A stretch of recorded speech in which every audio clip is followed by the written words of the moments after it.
Assalamualaikum warahmatullahi wabarakatuh. Perkenalkan, kami dari kelompok 3 akan membahas tentang ideologi yang ada di dalam film G30 SPKI. Sebelum membahas materi lebih lanjut, di sini saya sebagai moderator akan menjelaskan sedikit tentang cerita yang ada di dalam film G30 SPKI. Jadi, film G30 SPKI ini menjelaskan bahwa peristiwa menjelang dan sesudah upaya kudeta G30 SPKI, Gerakan 30 September Partai Komunis Indonesia, yang terjadi pada tahun 1965, di mana G30 SPKI ini merupakan upaya kudeta yang melibatkan unsur-unsur militer dan komunis, di mana film ini menggambarkan detail tentang tragedi G30 SPKI, yakni pembantaian 7 perwira Indonesia pada tahun 1965. Kondisi Indonesia saat itu sedang sangat kacau dan Presiden Soekarno pun sedang sakit. Namun PKI ini berupaya untuk melakukan kudeta pemerintahan dari tangan Soekarno melalui gerakan G30 SPKI ini, di mana 7 perwira militer Indonesia ini meninggal dan dibuang dalam lubang buaya. Jadi tadi aku udah menjelaskan sedikit nih tentang film G30 SPKI. Selanjutnya saya akan bertanya beberapa hal kepada teman-teman saya. Pertama, dimulai dari Dini nih. Boleh dijelaskan nggak setelah menonton film G30 SPKI, menurut kamu ideologi apa yang ada di dalam film tersebut? Boleh dijelaskan sedikit? Baik, terima kasih Sinta. Di sini aku akan menjelaskan tentang ideologi yang ada di film G30 SPKI. Jadi setelah aku menonton film tersebut, aku tuh jadi tahu bahwa di film G30 SPKI ini mengandung ideologi komunisme, di mana peristiwa G30 SPKI ini bermuara pada paham ideologi kekuasaan komunis dengan menunjukkan gerakan radikal yang dilatar belakangi oleh sekelompok orang yang ingin berkuasa. Hal ini tuh menyebabkan 7 perwira tinggi militer Indonesia meninggal dunia karena dibunuh dan kemudian dimasukkan di lubang buaya.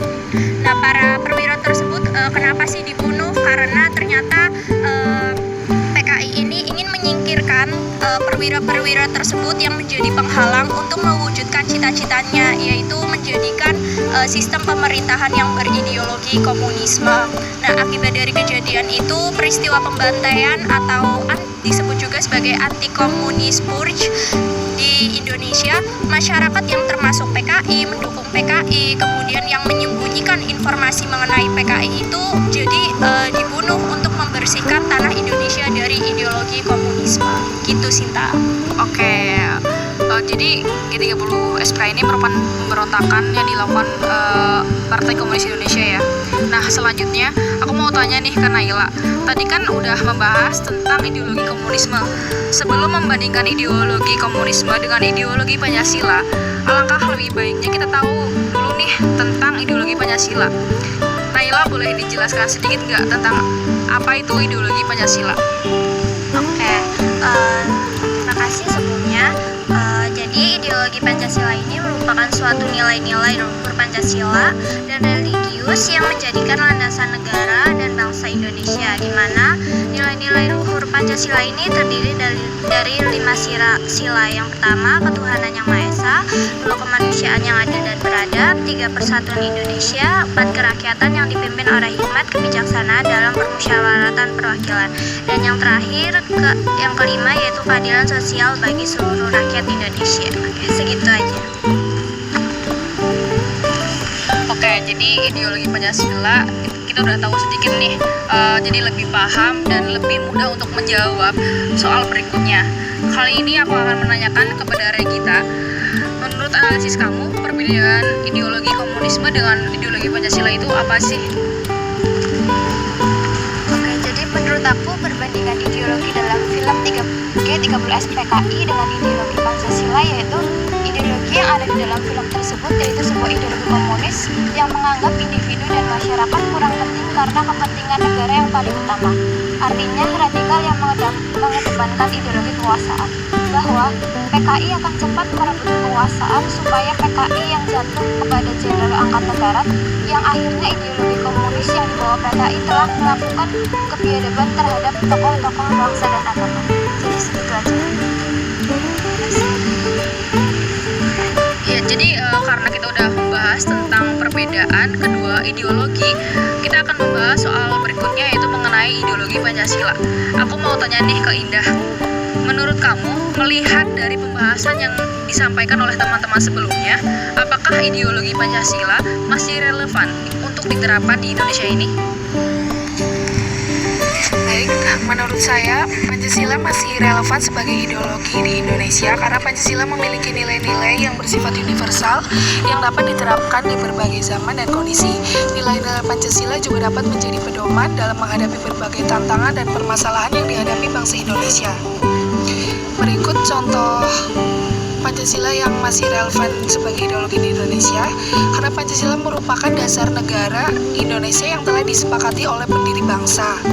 Yang kedua, nilai-nilai Pancasila bersifat universal, yakni ada nilai ketuhanan yang Maha Esa, kemanusiaan yang adil dan beradab, persatuan Indonesia, kerakyatan yang dipimpin oleh hikmat kebijaksanaan dalam permusyawaratan perwakilan, dan keadilan sosial bagi seluruh rakyat Indonesia. Gitu, Kak. Jadi Pancasila juga ada memiliki kayak contoh real life-nya yang dapat diterapkan di Indonesia. Mungkin dapat dijelaskan oleh yang lain. Tadi kan kata Indah masih relevan nih untuk diterapkan di dalam negara Indonesia ini. Nah, aku mau minta pendapat dari dia juga nih, apakah ideologi Pancasila ini masih relevan? Boleh dikasih alasan dan contoh real life-nya untuk pembahasan dan pemahaman kita lebih dalam lagi. Jadi menurut aku Pancasila masih relevan sebagai ideologi Indonesia karena Pancasila mencerminkan nilai-nilai dasar yang sudah mengakar dalam masyarakat Indonesia dan masih menjadi pedoman dalam berbagai aspek kehidupan. Contoh real life mengapa Pancasila masih relevan sebagai ideologi Indonesia, yaitu karena Pancasila menghargai keberagaman etnis, agama, bahasa, dan budaya yang ada di Indonesia. Dalam masyarakat yang beragam, Pancasila membantu memelihara keharmonisan antar kelompok yang memiliki banyak perbedaan. Pancasila juga mendorong prinsip keadilan sosial yang relevan dalam upaya mengurangi kesenjangan ekonomi dan memberikan akses yang lebih baik kepada pendidikan dan kesehatan bagi seluruh rakyat Indonesia. Salah satu pilar Pancasila adalah demokrasi yang masih menjadi dasar bagi pemerintah Indonesia. Prinsip-prinsip dalam demokrasi ini memastikan setiap warga negara berpartisipasi dalam pengambilan keputusan negara. Pancasila juga mengutamakan persatuan dan kesatuan bangsa Indonesia. Ini membantu dalam menjaga integritas negara di tengah ancaman separatisme dan perpecahan. Kemudian, Pancasila juga mencakup tanggung jawab terhadap lingkungan yang semakin relevan dalam menghadapi isu-isu lingkungan global. Contoh tersebut menjadi bukti dan bahan pertimbangan bahwa sejauh ini Pancasila masih sangat relevan sebagai ideologi Indonesia yang menjadi dasar bagi persatuan bangsa dan pembangunan negara. Gitu.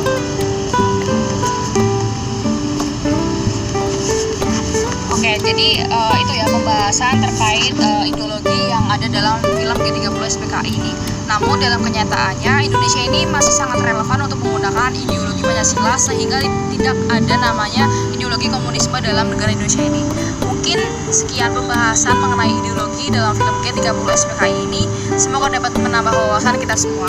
Namun sebelum kami selaku kelompok 3 memohon maaf apabila masih banyak kekurangan maupun salah kata dalam pembahasan ini. Cendrawasih Burung Irian. Cukup, terima kasih dan cukup sekian. Wassalamualaikum warahmatullahi wabarakatuh. Ya.